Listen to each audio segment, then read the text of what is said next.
So guys, अगर आपको लगता है कि एपिसोड 4 सिर्फ एक रोमांटिक एपिसोड है तो ट्रस्ट मी, ये पूरी स्टोरी का टर्निंग पॉइंट है।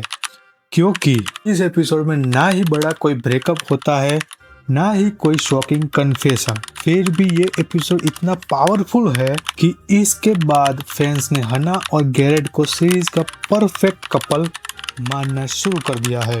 और सबसे इंटरेस्टिंग बात, इस एपिसोड का सबसे इमोशनल मोमेंट वो नहीं है जो सब देखते हैं, बल्कि वो है जो शायद बहुत से लोग नोटिस ही नहीं कर पाएंगे।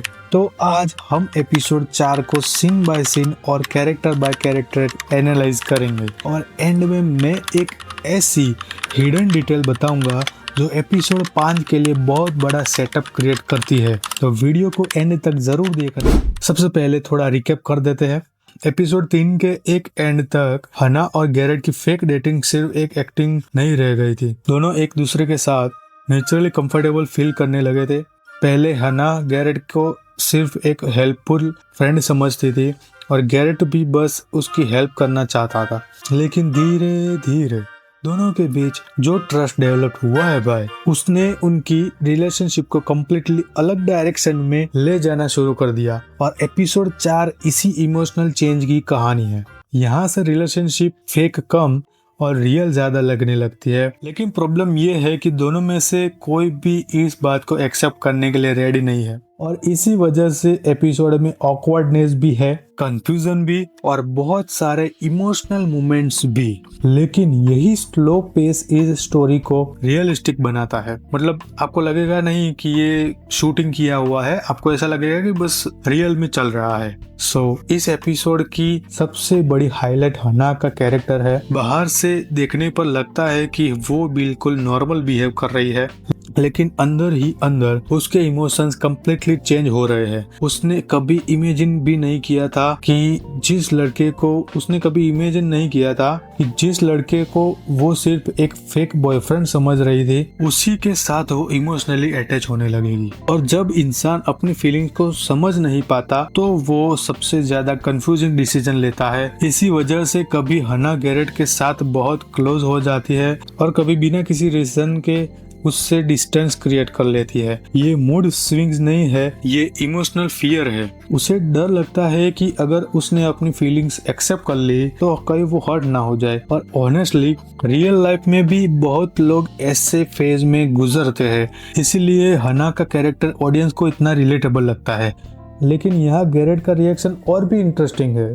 आज के टाइम में रोमांटिक हीरोज को अक्सर पॉजेसिव या ओवर प्रोटेक्टिव दिखाया जाता है, लेकिन गैरेट बिल्कुल अलग है। वो हना को फोर्स नहीं करता, कभी उस पर प्रेशर नहीं बनाता, कभी उसे अनकंफर्टेबल फील नहीं करवाता। उसके लिए रिलेशनशिप से पहले हना की हैप्पीनेस इंपॉर्टेंट है भाई। और इसी वजह से जब हना कंफ्यूज होती है, गैरेट उसे स्पेस देता है, उसकी बात पेशेंटली सुनता है और बिना किसी एक्सपेक्टेशन के साथ खड़ा रहता है। ये क्वालिटी बहुत रेयर होती है लड़कों में। बहुत ही कम ऐसे लड़के होते हैं जो ऐसी क्वालिटी वाले होते हैं। और इसी एपिसोड के बाद ऑडियंस ने गैरेट को सिर्फ हैंडसम हीरो नहीं, बल्कि इमोशनली मैच्योर पार्टनर के रूप में देखना शुरू कर दिया है। यही रीजन है कि सोशल मीडिया पर लोग उसे ग्रीन फ्लैग बॉयफ्रेंड बोलने लगे, क्योंकि वो ग्रीन फ्लैग वाला है।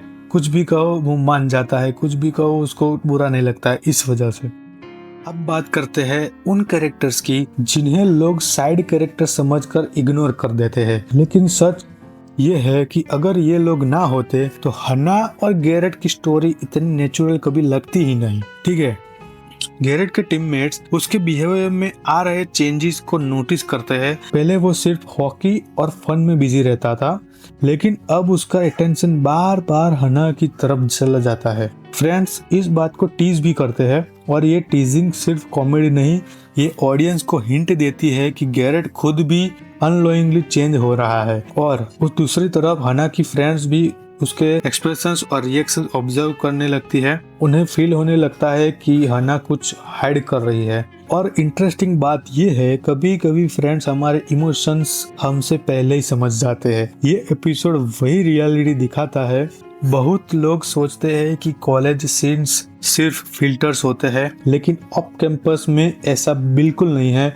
Classrooms, campus, sports practice, library, random walks, ये सब सिर्फ लोकेशंस नहीं है, ये वही जगह है जहां हना और गैरेट एक दूसरे को नेचुरली जानने लगते हैं। अगर राइटर्स सिर्फ रोमांटिक डेट्स दिखाते तो रिलेशनशिप आर्टिफिशियल लगती, लेकिन नॉर्मल कॉलेज लाइफ के थ्रू इमोशंस डेवलप होते देखना ही इस स्टोरी की सबसे बड़ी स्ट्रेंथ है। और इसी वजह से व्यूअर्स को लगता है हाँ ऐसा रियल लाइफ में भी हो सकता है। ठीक है, अब आते हैं एपिसोड की सबसे इम्पोर्टेंट लेयर पर। अगर ध्यान से देखो तो एपिसोड 4 रोमांस के बारे में कम और ट्रस्ट के बारे में ज्यादा है। लव तभी स्ट्रांग होता है जब उसके नीचे ट्रस्ट की फाउंडेशन हो। गैरेट हना को सेफ फील करवाता है और हना धीरे धीरे उसके सामने अपनी रियल पर्सनालिटी दिखाना शुरू करती है। यही एक्चुअल इंटीमेसी होती है। सिर्फ आई लव यू बोल देना रिलेशनशिप नहीं होता, एक दूसरे के सामने वल्नरेबल हो पाना ये सबसे बड़ा स्टेप होता है। और एपिसोड 4 की इसी इमोशनल ग्रोथ को ब्यूटीफुली दिखाता है। लेकिन एक और डिटेल है जो बहुत कम लोग नोटिस करते हैं। अगर आपने ध्यान दिया हो तो इस एपिसोड के कुछ बेस्ट सीन्स में ऑलमोस्ट कोई डायलॉग नहीं है, सिर्फ एक्सप्रेशन ही है, आई कांटेक्ट है, स्माइल किया जाता है और ऑकवर्ड साइलेंस। ये सब राइटर्स जानबूझकर करते हैं क्योंकि जब इमोशंस रियल होते हैं तो वर्ड्स की जरूरत कम पड़ती है। बस खाली जो सीन होते हैं उसको देखकर ही हमको इमोशंस आ जाते हैं। इसी वजह से एपिसोड 4 का इमोशनल इम्पैक्ट इतना स्ट्रॉन्ग फील होता है। व्यूअर खुद उन मोमेंट्स को फील करता है क्योंकि साइलेंस होता है, उसको बस देखना ही है कि क्या हो रहा है क्या नहीं हो रहा है, तो उसी वजह से उसको बस फील होता है कि क्या हो रहा है, तो वो वहां पे कनेक्ट कर सकता है और सिर्फ वो देख नहीं रहा होता, वो उसको फील कर रहा होता है। जब एपिसोड 4 रिलीज हुआ तब ऑडियंस ने सबसे ज्यादा जिस चीज की तारीफ की वो थी इसका स्लो बर्न रोमांस। लोगों ने कहा कि फाइनली एक ऐसी लव स्टोरी देखने को मिल रही है जहां कैरेक्टर्स एक ही एपिसोड में प्यार में नहीं पड़ जाते। हर फीलिंग को टाइम दिया जा रहा है, हर इंटरेक्शन मीनिंगफुल है और इसी वजह से जब फ्यूचर में कन्फेशन होगा उसका इम्पैक्ट डबल होगा। ये एपिसोड प्रूव करता है कि पेशेंस भी स्टोरी टेलिंग का इम्पोर्टेंट पार्ट होता है। अब बात करते हैं एंडिंग की। एंडिंग देखने में सिंपल लगती है लेकिन एक्चुअली में पूरी सीरीज का फ्यूचर को सेटअप करती है। अब फेक डेटिंग सिर्फ नाम की रह गई है, रियल प्रॉब्लम इमोशंस है। गैरेट अपनी फीलिंग्स को समझाने लगा है, हना भी चेंज हो रही है, लेकिन दोनों में से कोई पहला स्टेप लेने की हिम्मत नहीं कर पा रहा और इसी हेजिटेशन की वजह से फ्यूचर में मिसअंडरस्टैंडिंग क्रिएट होगी। यही एपिसोड 5 का बेस बनने वाले है और बिलीव करो अगले एपिसोड में इमोशंस और भी इंटेंस होने वाले हैं। ओवरऑल अगर रेटिंग देनी है तो एपिसोड 4 इजीली सीरीज का स्ट्रॉन्गेस्ट इमोशनल एपिसोड में से एक है।